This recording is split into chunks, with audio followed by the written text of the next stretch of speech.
Bom dia. Ontem eu estava conversando com o meu psicólogo e estava abordando questões de adolescência, né? E foi muito bonito porque eu estava comentando com ele o quanto dentro de tantos trabalhos terapêuticos eu me dei conta em determinado momento, há dias atrás, que tipo, puta, legal, né? A gente tem uma tendência muito grande a trabalhar a criança interior, essa chamada criança interior. Confesso que eu não ando ressoando muito bem com esse nome, porque somos nós crianças, né? Então, mas enfim, eu vou usar esse termo só porque eu não encontro outro nesse momento. Mas que existe fortemente essa tendência, né, de trabalhar com a criança interior e aí, depois de tanto trabalho, resgate e olhar e carinho e abraçar, e que é muito importante, não estou dizendo que não é, pelo contrário, é muito importante. Só que se a gente pega a linearidade da vida, né,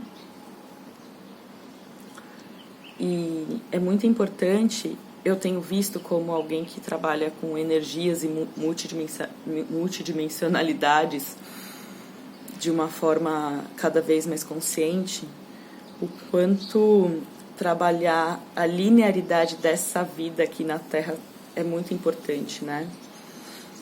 E é nesse sentido que eu vejo que a psicologia tem me ajudado muito, né? A dar esse contorno, assim.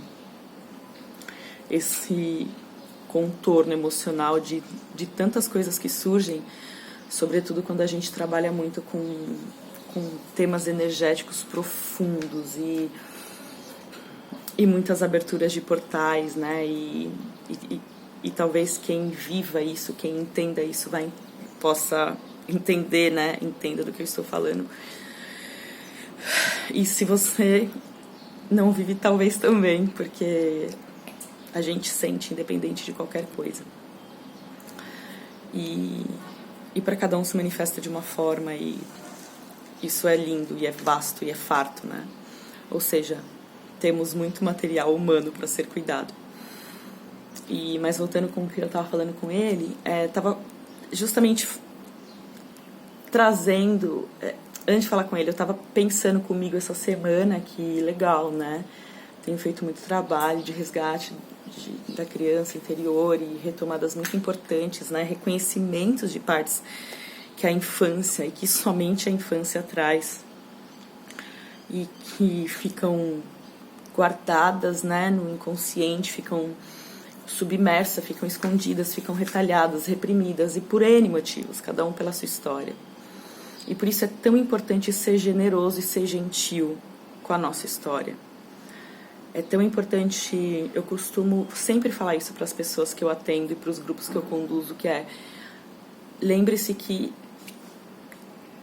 o que nós estamos tratando aqui não fala da pessoa atual, né? Não fala da pessoa, da mulher de 30, 35, 40 anos, né? Fala a minha mentora de tarô maravilhosa, quando a primeira vez que eu fiz uma consulta com ela na minha vida, antes de eu estudar e tal, ela me falou: Paty, eu percebi que eu tava com muita vergonha de estar na frente dela, né? Eu cheguei assim, e ela abriu as cartas e falou: nossa, que lugar é esse que você parou da sua vida, né? E falou de um lugar adolescente, assim.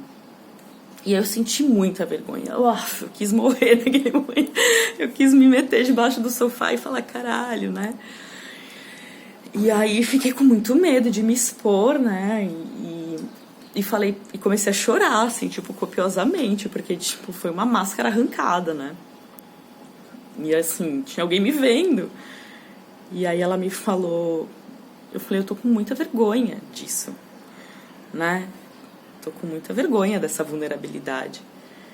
E ela falou: Paty, tem um xamanzão que eu atendo de 60 anos, assim. Eu atendo ele há muitos anos.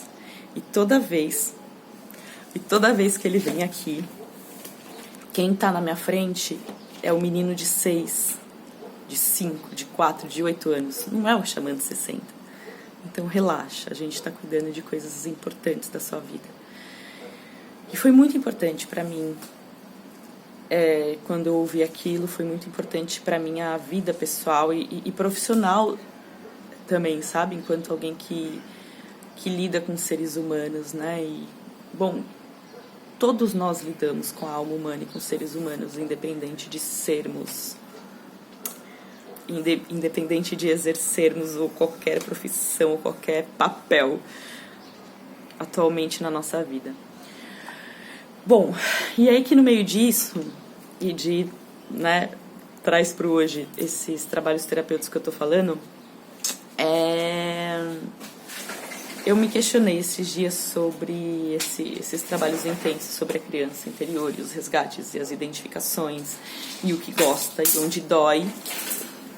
E aí me deu um clique, assim, eu falei, cara, e a adolescente, né? Porque eu senti que eu cheguei num lugar, assim, e falei, mas a partir daqui tem um outro momento. E aí foi muito louco, porque eu não conseguia lembrar. A criança, eu tenho fotos, eu trago fotos quando eu vou viajar, tenho foto de minha criança no meu altar. E aí eu percebi que eu não lembrava de minha adolescente, assim, sobretudo numa época dos 12, 13 anos, uma época super importante para todo mundo, mas falando do universo feminino, né? A época que a mulher tem a sua primeira menstruação, ou seja, ela passa por um portal muito grande. A adolescência é uma época que a gente começa a entrar em contato com a nossa sexualidade. E não é que a gente começa da adolescência. Na adolescência a gente começa a manifestar tudo o que a gente traz da nossa infância. Então, aquele medo, né? O menininho que pegou no pipiu e alguém falou pode ou não pode, ou retalhou, né? Aquele primeiro desejo primordial, que é um desejo sexual, que a gente sente sem perceber, né? Aquele amor, aquela paixão que a gente sente por pai e mãe. E aí vem todo carregado de uma culpa cristã junto, uma culpa, não sei se católica, né? Uma culpa cristã que seja, e não referente ao Cristo, mas sim referente a culturas, mas eu não vou entrar nisso agora, foi só uma expressão que eu usei. Vou mudar. Há toda uma culpa religiosa, né? Há toda uma culpa porque eu tô convivendo aqui. Ai, que importante mudar isso. Obrigada. Eu tô vivendo num país agora que vive o islamismo, né? Então, não tem a ver com Cristo, mas tem a ver com uma religião, e onde a castração da sexualidade também se mostra, né? E não pensemos nós que, porque somos brasileiros e usamos poucas roupas e rebolamos e fazemos, porque a castração é gritante, em vários sentidos, em todas as culturas, porque é a forma que a gente mais foi moldado e manipulado para não entrar em contato com a nossa criatividade. Enfim, e aí eu fiquei me questionando disso, né? Dessa adolescente, eu fiquei invocando isso. Tá, e essa adolescente, o que eu faço com ela? O que eu faço com ela? E aí, sem eu falar nada pro meu psicólogo, e eu brinco que ele é o meu Merlin da psicologia, ele falou comigo ontem, assim, e ele trouxe o tema, né? Eu sinto que a gente precisa cuidar de uma adolescente. E aí eu falei, puta que alívio, cara, obrigada. E aí ele falou duas coisas que eu anotei, que é como eu posso educar uma adolescente, e a outra é a sensação de impotência que mora em mim.